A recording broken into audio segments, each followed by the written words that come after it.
Hello, नमस्कार, आदाब, सत श्री अकाल और अस्सलाम वालेकुम। मैं मोहम्मद अहमद काज़मी लेकर आया हूँ आपका पसंदीदा कार्यक्रम आपके रूबरू। इस कार्यक्रम में हम आपको बहुत सी वो सूचनाएं, वो इन्फॉर्मेशन पहुँचाने की कोशिश करते हैं जो आपको आमतौर पर दूसरे माध्यमों से नहीं मिलती। इस कार्यक्रम में हम कुछ जानकार लोगों से आपकी मुलाकात कराते हैं।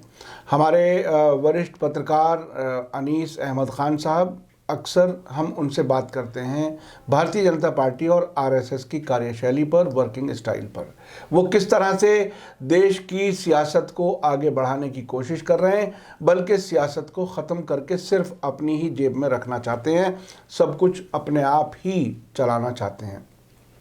इसीलिए वो कभी कांग्रेस मुक्त भारत की बात कहते रहे हैं और कभी अपोजिशन मुक्त की भारत की बात कहते रहे हैं।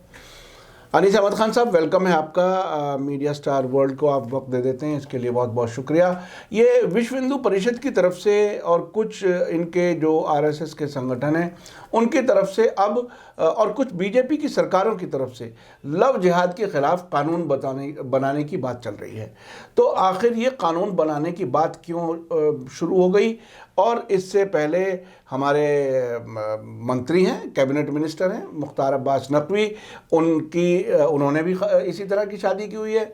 उनके एक दूसरे लीडर हैं शाहनवाज हुसैन, उन्होंने भी, उससे पहले सिकंदर बख्त भी हुआ करते थे। तो ये सब ऐसे मुसलमानों को अपनी पार्टी में रखते चले आए हैं। अब आखिर क्या हो गया कि ये लव जिहाद के ख़िलाफ़, इसको लव जिहाद नाम दिया गया, और इन शादियों के ख़िलाफ़ जो मुख्तलिफ मुस्लिम और हिंदुओं के बीच में शादियां कहीं कहीं होती हैं, उसके ख़िलाफ़ इतना बड़ा जिहाद क्यों, इनकी तरफ से जिहाद क्यों? भाई ये नाम तो जो है आपने जैसा कहा है कि ये लव जिहाद तो लफ्ज़ निकला है केरल से। 2003 में एक शादी हुई थी। एक हिंदू लड़की ने मुस्लिम लड़के से शादी की थी, उसके बाद दोनों को अलग रखा गया। सालों केस चला, लेकिन उस लड़की ने बाजिद होके फिर दोनों को एक साथ किया गया, तो लव जिहाद और फिर सुप्रीम कोर्ट ने भी उनके हक में फैसला दिया। तब ये कॉइन किया था लव जिहाद इन्हीं लोगों ने, लव जिहाद के नाम से। मुसलमानों पे जिहाद फिट बैठता है, इसलिए उसे लव जिहाद करते। भूमि जिहाद चला था जब ज़मीनें बिकना शुरू हुई थी मुसलमानों की। मुसलमानों ने हिंदू इलाकों में ज़मीनें ख़रीदना शुरू की थी, जब इन्होंने कहा था ज़मीन जिहाद, तो हर चीज़ में जिहाद जोड़ देते हैं। समझते कि जिहाद ही मुसलमान करते हैं, इसके अलावा कुछ नहीं कर सकते। अब लव जिहाद की बात आती है। लव जिहाद केरल से चला। केरल में ये आप ये देखिए कि मैं कई बार बता भी चुका हूँ कि 1925 से जब से आरएसएस बनी है, जाने क्यों केरल निशाना रहा है इन लोगों का। और जो गोलबालकर थे इनके, उस ज़माने में केरल जाया करते थे टूर पे अपने, और आज तक केरल में, और केरल में चूँकि मुसलमानों की तादाद ज़्यादा है, और पढ़े लिखे लोग सबसे ज़्यादा हैं उस स्टेट में, उसको वो टारगेट करते थे। और कई चीज़ें थी। अभी नया मसला लव जिहाद का नया नहीं है। मसला क्या है कि इनके पास कोई मुद्दे नहीं रहे हैं। मोदी जी ने जाके बिहार में राम मंदिर का मुद्दा उछालना चाहा, वो नहीं चला। पाकिस्तान का मुद्दा उछालना चाहा कि पुलवामा का देख लिया कि उन्होंने कह दिया कि हमने हमला किया था, लेकिन वो भी नहीं चल पाया, कुछ नहीं चल पाया। यहाँ तक कि उनका इलाज जो है, हमारे नीतीश कुमार जी, उनके ऊपर कल ही परसों प्याज फेंकी गई, बिल्कुल टीवी पे आ रहा था कि एक दो प्याज नहीं। नीतीश कुमार का तो अजीब हालत ये हुई है कि खुद अंदर अंदर ये बताया जा रहा है, जो वहाँ से रिपोर्टें आ रही हैं कि मोदी जी में और नीतीश में अब घोड़ लगी हुई है, और वो मोदी जी, नीतीश साहब इधर के भी नहीं रहेंगे और उधर के भी नहीं रहेंगे, ऐसी हालत में पहुँचा दिया उनको। वो तो आप देखिएगा आगे, नीतीश कुमार को हराने की पूरी इनकी चाल थी। कि आप देखिए, छोटी सी बात देख लीजिए कि अमित शाह बिहार के चुनाव में नहीं गए, बंगाल पहुंच गए हैं आज। कर सकते नहीं कर सकते, बिहार में नहीं। इनकी तो पॉलिसी ही यही है कि नीतीश सर के ये बीजेपी की सरकार वहाँ बनाए, क्योंकि हमारे पिछले डिस्कशन में बात हुई थी। लेकिन क्या अकेले मोदी बिहार को जीत लेंगे? ये अभी जो कैंपेन वहाँ चल रही है कि वहाँ तस्वीरें सिर्फ मोदी जी की नज़र आ रही हैं, ना अमित शाह की ना किसी और की। तो क्या मोदी जी, जिनको इतनी बड़ी तादाद में डिसलाइक मिल रहे हैं और डिसलाइक बटन बंद करना पड़ रहा है, ऐसी हालत में मोदी जी क्या वाकई वहाँ इलेक्शन जीत पाएंगे? मोदी जी कुछ भी कर सकते हैं। लोग वहाँ कह रहे हैं कि ईवीएम का सहारा लेंगे, लोग वहाँ कह रहे हैं कि खरीद फरोख्त करेंगे, जो करते रहे हैं, हम लोग बता भी चुके हैं एक बार। लेकिन उनको बात चल रही थी, अगर लव जिहाद की बात चल रही है तो उनके पास मुद्दे नहीं रहे। मोदी जी के सारे मुद्दे खर्च हो गए, यहाँ तक कि तोता भी बैठा ला इन्होंने, वो भी मुद्दा नहीं रहा, तोता नहीं बैठा। हमारे एक दोस्त हैं, आप जानते होंगे उन्हें, रविंदर कुमार जी। उनसे मैंने सवाल किया कि साहब रविंदर जी, वो तोता क्यों नहीं बैठा उनके इसमें?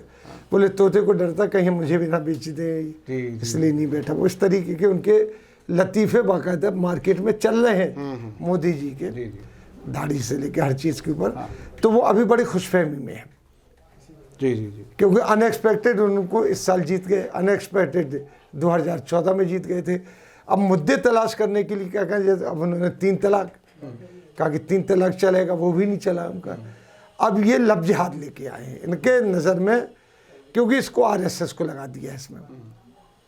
तो इसमें क्या, जो कि आलोक कुमार है आरएसएस के, बीजेपी के, बीएसपी, सॉरी आरएसएस नहीं, विश्व हिंदू परिषद। विश्व हिंदू परिषद है तो आरएसएस ही, लेकिन अलग विंग बनाई है उन्होंने, उसको राम मंदिर के ज़माने में बनाई थी। तो उसके जो आलोक कुमार है, उन्होंने कहा कि अब हम स्टेट जाके एजिटेशन करके हमारी स्टेट तो बना ही रही हैं और वहाँ पे लव जिहाद के कानून बनाएंगे। इनसे किसी ने ये नहीं पूछा जब ये प्रेस कॉन्फ्रेंस कर रहे थे। आज प्रेस कॉन्फ्रेंस में जानते कोई आदमी पूछता नहीं है कि नागालैंड, मणिपुर, यहाँ क्या करेंगे आप? वहाँ कैसे लव जिहाद और ये सब करेंगे? वहाँ तो शादियाँ वादियाँ, वहाँ तो आपको ये भी नहीं पता कि कौन क्या है। नहीं, वहाँ तो ये गाय पे भी नहीं बोल पाते, गाय पे नहीं बोल पाते। इन्होंने इनके टारगेट, ये सरकार में होते हैं और वहाँ गाय कटती है उसके बाद भी। हाँ, इनकी टारगेट बंगाल, बिहार यही है।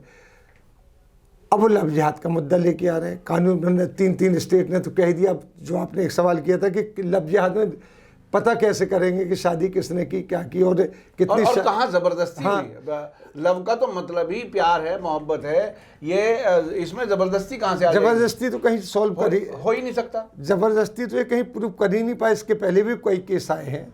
अभी यूपी में केस आया था तो लड़की ने बाकायदा टीवी पे जाके बयान दे दिया कि मैं तो अपनी मर्जी से आई हूँ शादी करने के लिए। अब ये आज की थोड़ी बात है, ये तो रहती दुनिया से शुरू हुई और रहती दुनिया तक रहेगी, जाहिर है इसके बाद। लेकिन ये घटिया मुद्दे हैं।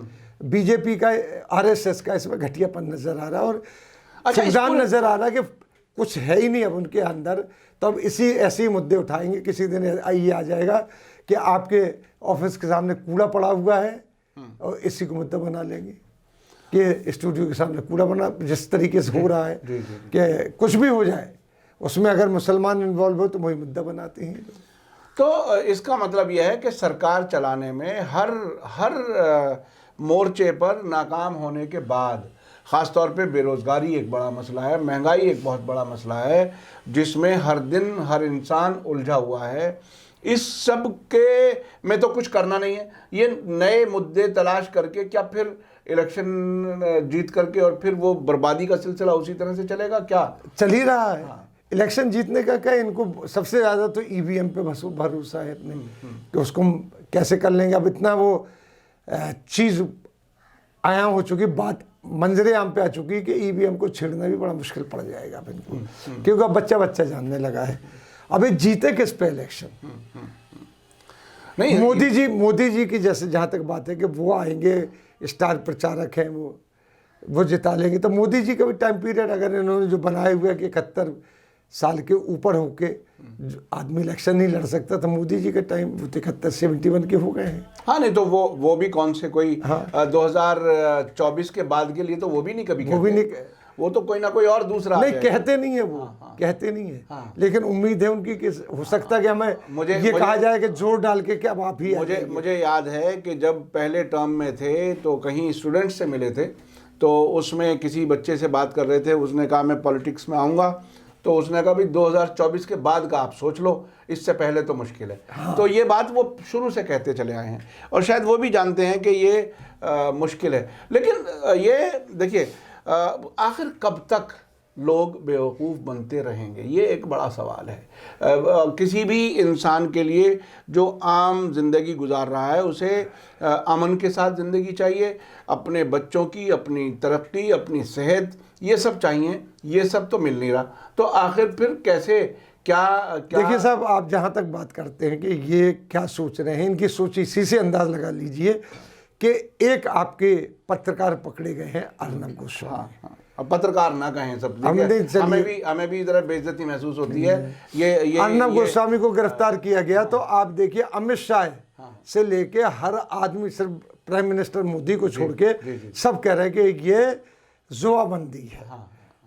जो हिंदी में कहते निष्ठा के अधिकार, यानी अब से पहले जो सारे चैनलों को खामोश करके अपना नहीं, गिरफ्तार कितने जर्नलिस्ट किए आपने, कितने जर्नलिस्ट को मरवाया जो क्लियर नज़र आ रहा है, उनकी एफआईआर दर्ज है, उनके बच्चों की एफआईआर दर्ज है। और अर्नब गोस्वामी जो कि एक फ्रॉड में पकड़े गए 2-3 करोड़ रुपए के, वो पत्रकार हो गए तुम्हारे लिए। तो इनके पास एक तो दिमागों की कमी हो गई, आरएसएस के पास यही भुगतान है कि अब आरएसएस में वो लोग भी परेशान हो गए कि हम करें क्या, क्यों कुछ कर ही नहीं पा रहे हैं। सरकार चला नहीं पा रही और सिर्फ आइडियोलॉजी पर देश चलता नहीं, आइडियोलॉजी और आइडियोलॉजी भी जिसमें नफरत भरी हुई हो। काजमी साहब, जहां इलेक्ट्रॉनिक इतना जोर जोरा है कि आपको एक छोटे से हथेली भर मोबाइल के ऊपर पूरी दुनिया की खबर सेकंड्स में मिल जाती है।